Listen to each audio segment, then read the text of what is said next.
Over 2.5 million Americans fought in Vietnam between 1955 and 75. Of that total, many were draftees, conscripted by the U.S. government against their will. But just how likely were you to be drafted during the Vietnam War? Let's back it up just a moment. The Vietnam War was one of the most controversial American-involved conflicts in history. Raging for 2 decades, it bore witness to some of the most brutal fighting and tactics of the mid-20th century. While many of those fighting overseas had enlisted voluntarily, even more were drafted via the controversial lottery system implemented by President Richard Nixon in 1969.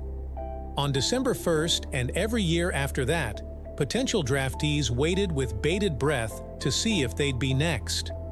As America's involvement in Vietnam escalated, the need for more soldiers became critical. By 1969, the Nixon administration sought a fairer way to draft men into the military, as the previous method was less than popular with the masses. Those most likely to be drafted were largely from marginalized and poorer communities, while those who could afford to were able to defer their deployment. This ultimately led to the 1969 draft lottery. But how exactly did it work? It was really quite simple.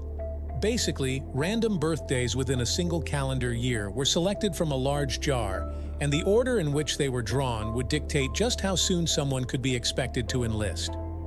If you were male and of draft age and your birthday was picked first, then you were among the first to be drafted.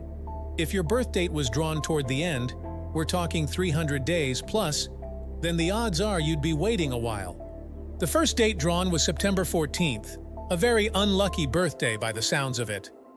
The lottery system aimed to be more equitable, but it sparked even greater controversy. Many believed the process wasn't truly random, and this perceived injustice only added fuel to the already raging anti-war fire.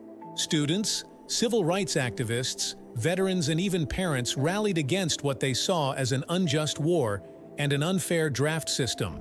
Protests erupted nationwide, with some young men fleeing to Canada or burning their draft cards in defiance.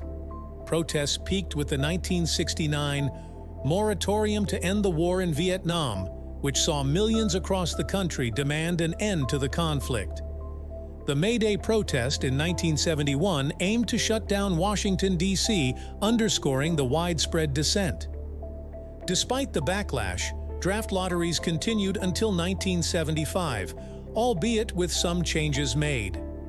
In 1977, President Jimmy Carter pardoned draft evaders, a move that symbolized a nation ready to heal its wounds.